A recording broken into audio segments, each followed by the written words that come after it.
വാവേ നമുക്ക് ആസ്പത്രിയിൽ ഒന്ന് പോയി നോക്കാം. അവർക്ക് എന്തായാലും ഉറപ്പായിട്ടും വൈകിട്ട് പോകും. 6 മാസമായിട്ട് ട്രീറ്റ്മെന്റ് പോയിക്കൊണ്ടിരുന്നതാണ്. നേരെയായി എന്ന് കരുതിയതാ. അങ്ങനെ കുറെ കാലത്തിന് ശേഷം അമ്മ കുക്ക് ചെയ്യുന്നത് എല്ലാരും കാണും. അമ്മ അന്നേരം ഇങ്ങോട്ട് വന്നേ ഉള്ളൂ. 8ന്റെ പണി കിട്ടിയില്ലേ. വാഷിംഗ് മെഷീൻ കംപ്ലൈന്റ് ആയി. ഇനി അത് വരണമെങ്കിൽ ഒരാഴ്ചയാകും. ഈ കൊട്ടക്കകത്താണ് വാവക്കുട്ടി. കാണുകയില്ല അത്ര, അറിയേണ്ടത്ര. Good morning guys, welcome to my new vlog. ഇന്നത്തെ ഒരു കുഴപ്പം അല്ലെങ്കിൽ പ്രശ്നം എന്ന് പറയുന്നത് വാവക്കുട്ടിക്ക് സ്റ്റൊമക്ക് അപ്സെറ്റാണ്. വയറ്റിൽ നിന്ന് പോകണില്ല. 1-2 ദിവസമായി. ഇതിനു മുമ്പ് മരുന്ന് കൊടുത്തു, ശരിയായി. ഇപ്പം എഗെയിൻ ആ പ്രോബ്ലം വരുന്നുണ്ട്. ഇനിയിപ്പോൾ ഡോക്ടറെ കണ്ടാലേ നടക്കുള്ളൂ പരിപാടി. ഈ കുട്ടികൾക്ക് വീട്ടിൽ സുഖമില്ല എന്ന് പറഞ്ഞു കഴിഞ്ഞാൽ തന്നെ വീടിൻ്റെ സമാധാനം പോയി കിട്ടും. ഇതിനൊരു സൊല്യൂഷൻ കണ്ടുപിടിച്ചേ പറ്റുള്ളൂ.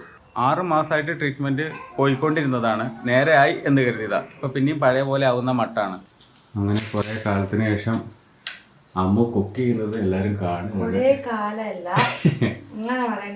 പിന്നെ എങ്ങനെ പറയണ്ടേ? അല്ല, ഞാൻ കുക്ക് ചെയ്യുന്നത് മാത്രമായിരിക്കും വ്യൂവേഴ്സ് കണ്ടിട്ടുണ്ടാവുള്ളൂ. എനിക്ക് വീക്കെൻഡ്സ് കുറച്ച് റിസർച്ച് ചെയ്യാൻ പറ്റുന്നുണ്ട്. ഇന്നെന്താ ഉണ്ടാക്കാൻ പോണോ? ദോശക്കുള്ള ചമ്മന്തിയാ. അമ്മ അന്നേരം ഇങ്ങോട്ട് വന്നേ ഉള്ളൂ. 8ന്റെ പണി കിട്ടിയില്ലേ. വാഷിംഗ് മെഷീൻ കംപ്ലൈന്റ് ആയി. ഇനി അത് വരണമെങ്കിൽ ഒരാഴ്ചയാകും. അതാണ് ബോഷ് കമ്പനി. ആ സാധനം ഇങ്ങോട്ട് വരണമെങ്കിൽ അവർ ഓർഡർ കൊടുത്ത് അതിനനുസരിച്ചേ വരുള്ളൂ. സ്റ്റോക്ക് വെക്കില്ല. ഒത്തിരി വില കൂടിയ സാധനമല്ലേ.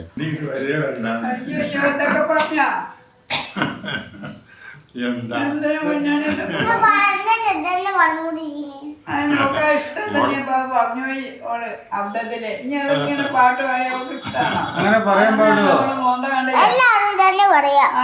പാവത്തിന് മുത്തച്ഛ വരണ്ടെന്ന് പറഞ്ഞ മുത്തച്ഛ പാവല്ലേ, അങ്ങനെ പറയാൻ പാടുമോ? വിഷമാവില്ലേ? വിഷമാവില്ലേ? ഇന്നലെ രാവിലെ തന്നെ എത്ര പ്രാവശ്യം പറഞ്ഞ മുത്തച്ഛൻ പോകണ്ട, നാളെയും പോകണ്ട, അവിടെ നിൽക്കും. അത് പറയുന്ന ആളെ അപ്പൊ അത്ര അപ്സെറ്റ് ആവട്ടെ. അവിടെ വേദനയായിട്ട് ആരുടെങ്കിലും ഇത് കാണിക്കട്ടെ ഈ പനിയൊന്ന്.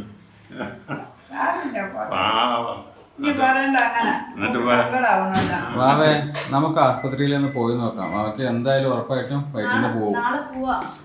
അപ്പോയിന്റ്മെന്റ് എടുക്കണ്ടേ? ഒരു സ്ഥലത്തന്നെ പോണോണ്ട് ബാലൻ ഡോക്ടറൊന്നും പോകണ്ടാ.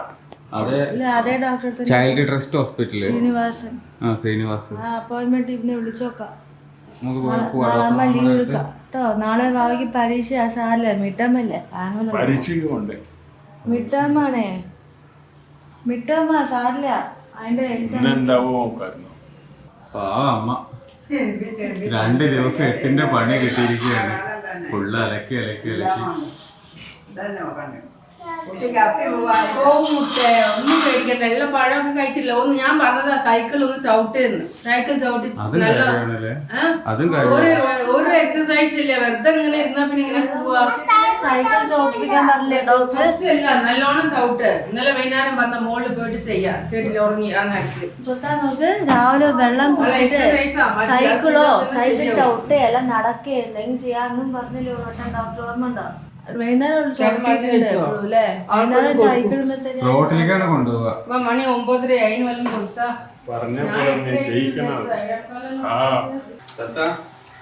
ചക്കര ഊരി വെച്ച ചോത്തന്റെ നീ ഓടിക്കാൻ പഠിക്കാട്ടോ. ഒരു ചക്കര ഇത് അവിടെ ഉണ്ട്. നീ നമുക്ക് വൈകുന്നേരം കൈവിട്ട് അങ്ങനെ വീഴും. അങ്ങോട്ട് വീഴും. അതിന് ടയറില്ലല്ലോ സൈഡില്. നമുക്ക് വൈകുന്നേരം ഓടിക്കാൻ പഠിക്കാട്ടോ. അപ്പൊ അതൊരു എക്സസൈസും ആവും. മറ്റേതിങ്ങനെ മൊബൈലില് ഇങ്ങനെ കുത്തിരിക്കല്ലേ. അങ്ങനെ എല്ലാവരുടെയും ബ്രേക്ക്ഫാസ്റ്റ് ഇതാ കഴിഞ്ഞു. ഒരാൾ ഇനിയും പാത്രത്തിൽ നിന്ന് പിടിവിട്ടിട്ടില്ല. നട്ട് വെച്ചല്ലേ, അവിടെ കിടന്ന് ഉണങ്ങിക്കോട്ടെ. ഒരു ലീവ് ദിവസം കിട്ടിയാലാണ് നഖംപെട്ടല് പരിപാടിയൊക്കെ. വാവ പൊളിച്ച് ചുന്ദരി കുട്ടിയായല്ലോ. മിക്കി മൗസിന്റെ ഉടുപ്പൊക്കെ ഇട്ടിട്ടിരിക്കുകയാണല്ലോ. 2:10 ലഞ്ച് ടൈമാണ്. ചെറുപയർ ദോശ, കോളിഫ്ലവർ ഉപ്പേരി, തോരൻ, സാമ്പാർ, പപ്പടം. അച്ഛന് പിന്നെ ചോറും സാമ്പാറൊക്കെയാണ്. അവിയലുണ്ടോ? അതാ അവിയല്.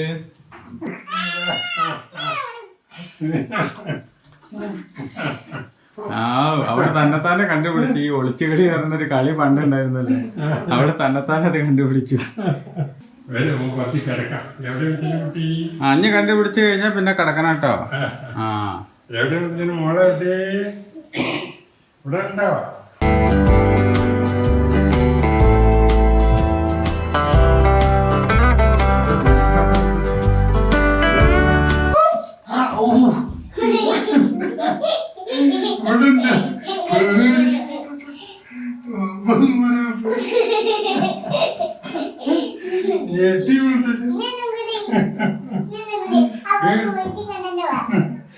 വൈകുന്നേരം 6 മണിയാവാൻ പോവാണ്. ഇത് ഉണക്കമുളകാണ്, നീട്ടുമുളക് എന്ന് പറയും ഇവിടെ. ഇത് ഉണക്കി പൊടിക്കലാണ് നമ്മൾ ചെയ്യാറ് പൊതുവെ, അല്ലാതെ കടയിൽ നിന്ന് മുളക് പൊടിയായിട്ട് നമ്മൾ വാങ്ങിക്കാറില്ല. ഇപ്പോൾ മല്ലിപ്പൊടി ആണെങ്കിലും ശരി, എല്ലാ സാധനങ്ങളും നമ്മൾ തന്നെ ഉണ്ടാക്കും. ചിക്കൻ മസാല, സാമ്പാർ മസാല, അതുപോലെ ഏത് ടൈപ്പ് മസാല ആണെങ്കിലും ശരി നമ്മൾ ഹോം മെയ്ഡാണ്. ഈ മായം ചേർത്തുള്ള മസാല എങ്ങനെ ഒഴിവാക്കാം എന്നുള്ളതാണ് നമ്മുടെ ചിന്ത.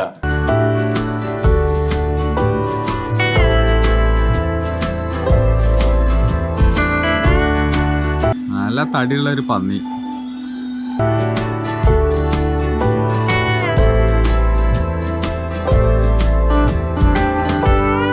മുളക് പൊടിക്കാൻ കൊടുത്തിട്ട് പുറത്ത് വെയിറ്റ് ചെയ്യണേ. ഉള്ളിൽ പോയി നിന്ന് കഴിഞ്ഞാൽ തുമ്മി ഒരു വഴിയാവും. മുളകല്ലേ പൊടിച്ചുകൊണ്ട് വന്ന മുളക് പൊടി ഇത് അതിൽ വിരിച്ചിടുകയാണ്. ഇതിങ്ങനെ ഒന്ന് തണുക്കണം.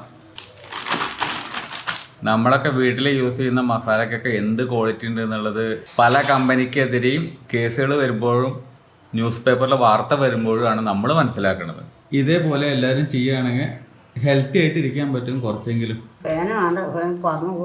നമ്മുടെ നഗച്ചിന് എന്തു പറ്റി? പോന്നോ?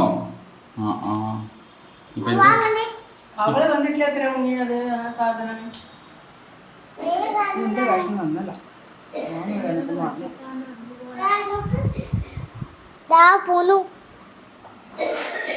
ഉള്ളില് പുതിയ നഖം വന്നോ? ഉള്ളില് പുതിയ നഖം വന്നോ? വന്നിട്ടില്ലല്ലോ. പക്ഷെ വന്നോളും, അത് വന്നോളും. ഞാൻ പറഞ്ഞില്ലേ ഈ നഖം അടർന്ന് പോയിട്ട് പുതിയത് ഫ്രഷ് വരും. അത് ജസ്റ്റ് ഒരു ഇത് ചുറ്റി എന്തെങ്കിലും വെച്ചാൽ തുണിയോ അല്ലെങ്കിൽ എന്തെങ്കിലും ഏതോ സോക്സ് ഇടുന്നുണ്ട്. പിന്നെ ഉള്ളിലുള്ളത് അറിയില്ലല്ലോ. ആയിട്ടില്ല, അങ്ങനെ ആവട്ടെ, ഒരു കുഴപ്പമുണ്ടാവാണ്ടിരിക്കട്ടെ.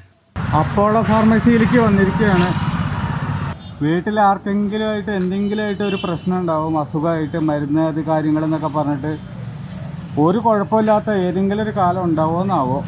മുത്തശ്ശിയെ സഹായിക്കണ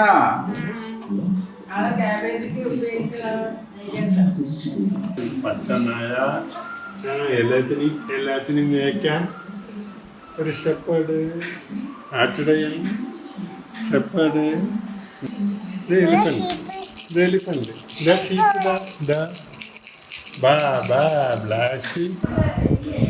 ഹലോ, ഈ കണ്ട പാവകളെല്ലാം ഇട്ടിടുന്ന കോട്ടയ്ക്കകത്ത് കയറി ഇരിക്കണു. ടെഡി ബിയർ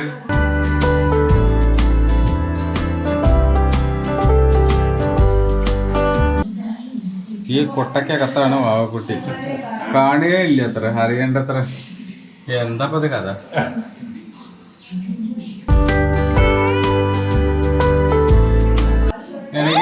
എനിക്ക് വെക്കണില്ലേ?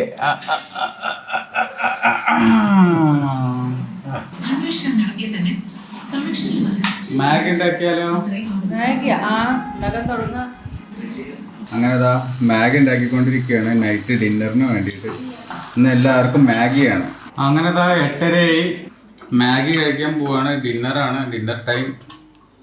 ഫോർക്ക് ഉണ്ടോടാ? ഫോർക്ക്. അങ്ങനെ മാഗിയൊക്കെ കഴിച്ചു കഴിഞ്ഞു, ഡിന്നർ കഴിഞ്ഞു. ഇനിയിപ്പോൾ ഇന്നത്തെ ഈ പറയുന്ന വ്ളോഗ് എഡിറ്റ് ചെയ്യണം. ഇന്നത്തെ വ്ളോഗ് എല്ലാവർക്കും ഇഷ്ടമായിട്ടുണ്ടാവും എന്ന് വിചാരിക്കുന്നു. ഇഷ്ടമായിട്ടുണ്ടെങ്കിൽ ലൈക്ക് ചെയ്യുക, സബ്സ്ക്രൈബ് ചെയ്യുക. മറ്റൊരു വ്ളോഗിൽ നമുക്ക് വീണ്ടും കാണാം. ബൈ.